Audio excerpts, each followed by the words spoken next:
Hey guys, I'm Drunken Headshots. I'm going to show you a guide on how to play Singularity Mage with the Necro solo, and with a T16 variant, so you can farm that gold and farm those keys. If you guys like my guides, please make sure you hit the like button. Also, I'm going to be coming out with a guide every week, at least one guide a week. So if you like these guides, hit that sub button, guys. Do me a favor and hit that sub, and you can see more roll out. So, uh, without further ado, though, let's jump into it.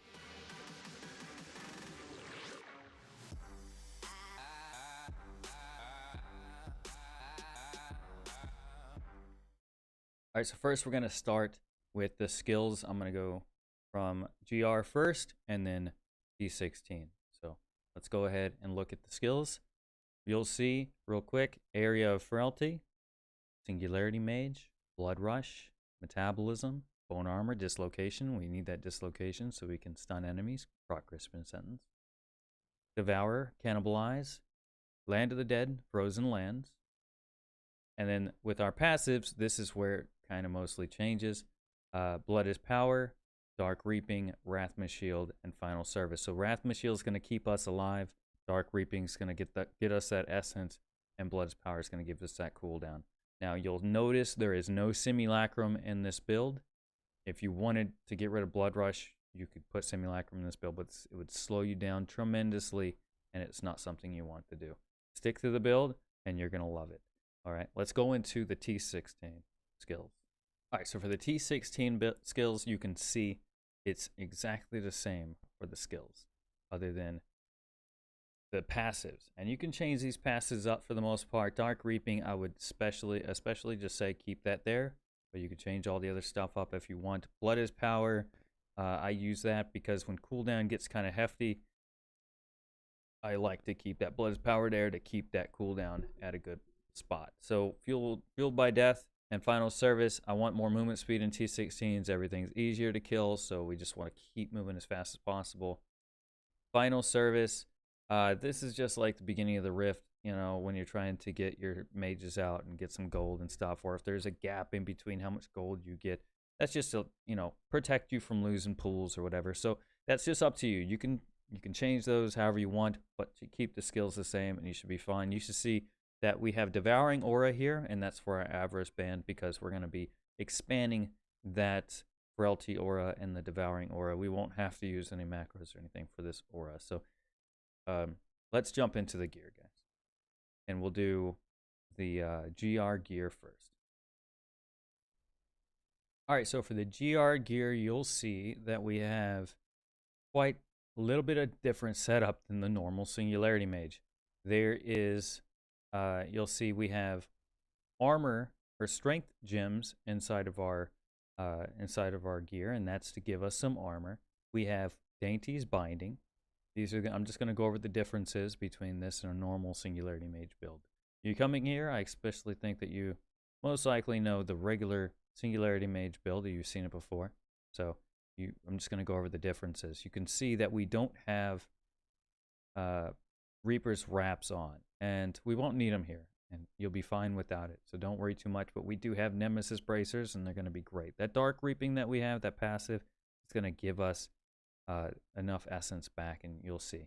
So Circle of Naluge here. Now, a lot of people would prefer, I don't know, Convention of Elements or something. We're not going to have enough mages up. We're not going to be able to get enough essence back. Even with Reaper's Wraps, probably wouldn't be able to have enough essence back. But you might be able to get away with it if you had Reaper's Wraps. But you'd have to give away a passive, and I'm not too sure you want to do that. So go ahead and just stick to the build. You'll see Circle of Naluge gives us enough mages. We do tons of damage. Crispin Sentence. You want to keep these two on squirts, of course. So this is the standard build. Only thing different is the dainties, the Nemesis Bracers, and here's the cool thing. If you have a really good Tragul's Corroded Fang, we have that in the cube, so you could either use that or you could use the Scythe of the Cycle. Completely up to you. What's your best in slot? So other than that, it's pretty much the same build that you would normally use in a rat run. We do have Verlina Shadowhook here. If you wanted to do some lower GRs, you could probably swap that out for, I don't know, an Geom to give you more cooldown. But I keep it there to get some really good damage, and getting more damage actually helps out the Messerschmitt's Reaver, because the more things you kill, the faster you kill them, the better your Messerschmitt's Reaver is going to help you. And we have Tragul's Corroded Fang, which is going to be our main source of damage, gives it to 100%. Without the Simulacrum, this is actually going to give us, I believe, more damage than the really a Shadow Hook would give us.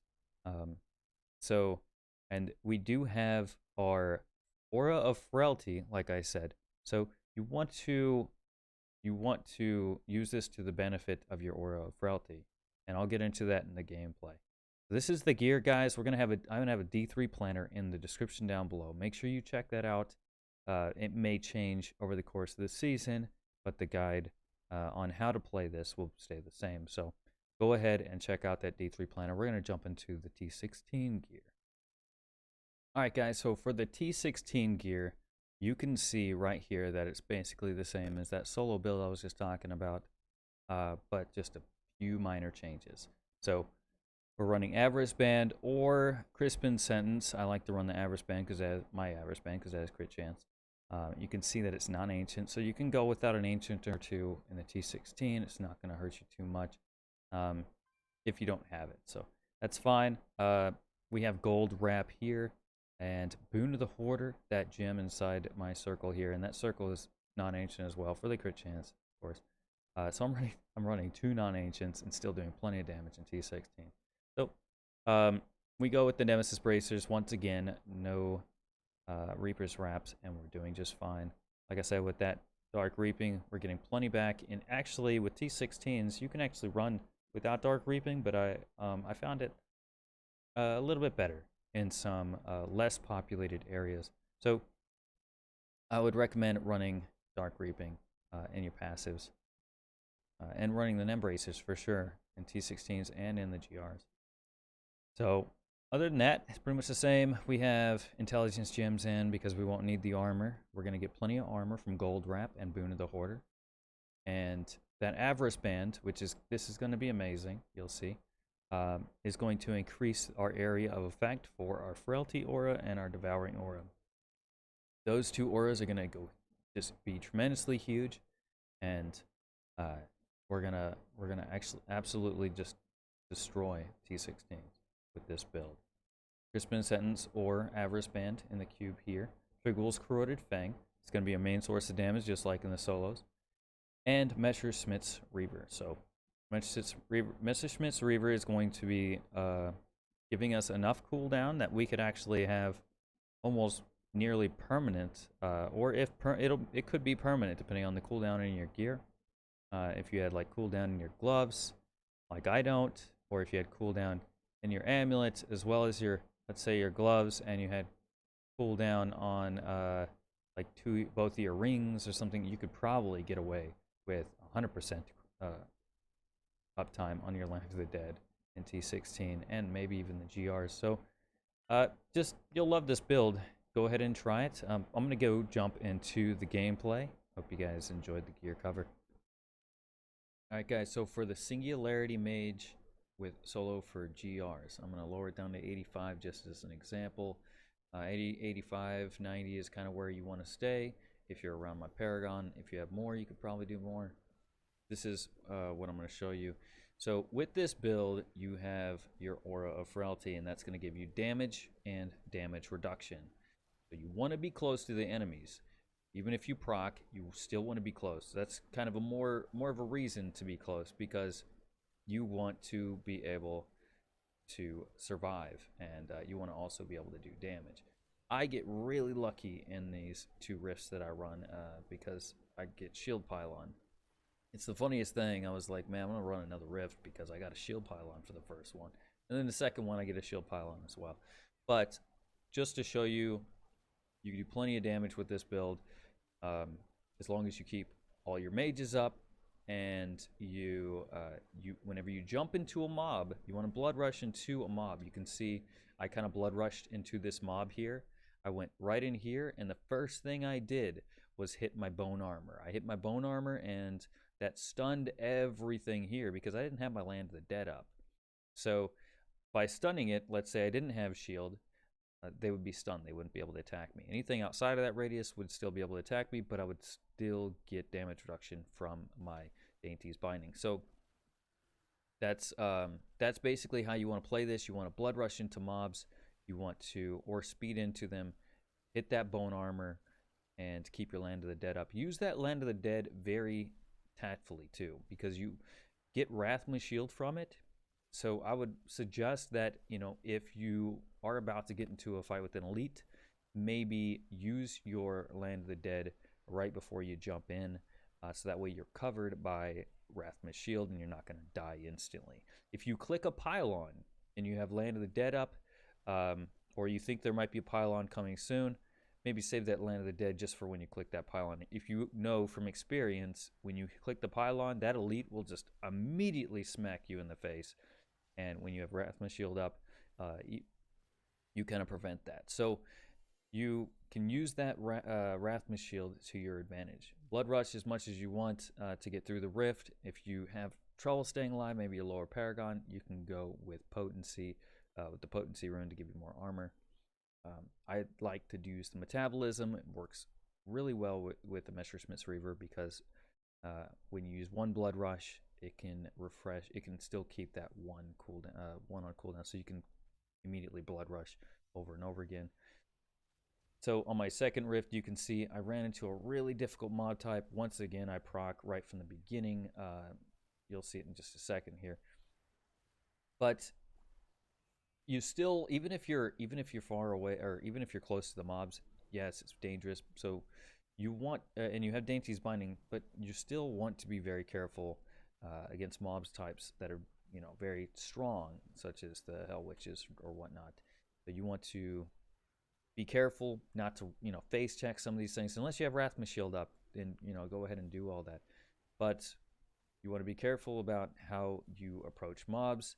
Best thing to do is just jump in the center of all the mobs as quick as possible and hit bone armor. But against Hell Witches, you might want to dodge their fireballs first and then jump in. It can be very difficult against ranged mobs with this build, but if you're careful enough, you can still survive just fine. You want to kill them as quick as possible. That's kind of the point. Here's another thing. With Channeling Pylon, since you have Wrathma's Shield, and I do demonstrate it in this video, you want to keep your Land of the Dead up the whole time and try to keep a permanent Wrathma's Shield. You can literally have a shield pylon with that Channeling Pylon because of Wrathma's Shield. It'll keep you invincible as long as you keep your Land of the Dead refreshed every 4 seconds. So enjoy that. It's a really good benefit of having this build, is you can keep Wrathma's Shield up and be invincible while you have Channeling Pylon on. But one more thing I'll reiterate on is when you are getting close to when you have this build, you want to get close to enemies. You want to have some. You want to be a little ballsy. You want to get in close because that's the only way you're going to be able to do damage, and the only way you're going to be able to get your damage reduction. So, other than that, let's jump into the T16. So, guys, T16 is a very similar play style. You want to get close to enemies, of course, but this is not. You're not going to have to get as close because, well, you're going to have that Avarice Band to expand your Aura of Frailty and Devouring Aura so much that you won't have to worry too much. You'll see in this video how large that Aura of Frailty is, how large that Devouring Aura is, and just enjoy that, of course. The gold dropping from Boon of the Hoarder is going to keep you alive with Gold Wrap. Gold Wrap, Boon of the Hoarder, those are non-negotiables. You have to keep them in this build in order to survive. You could run Dainty's Binding, but it's not going to do very well in this, in T16s. You're not going to have as much efficiency in this. So you definitely want to keep that Boon of the Hoarder, Avarice Band, Gold Wrap. And you can see right here, works just fine. I don't die at all in these rifts, in T16s. Like I said, you could drop that final service if you'd like, and you can get that benefit. But yeah, guys, I really appreciate you being here. I really appreciate you watching these guys. And if you really do like the guides, or you saw something in the guide that maybe you didn't think I covered everything, or something I missed, go ahead and leave it in the comments below. I'm very active in the comments, and I'm gonna help you the best I can. So the D3 planners in the description down below will be updated if I discover anything new, or something that I think is better for this build, or even the GR solo build. So keep an eye open for any changes.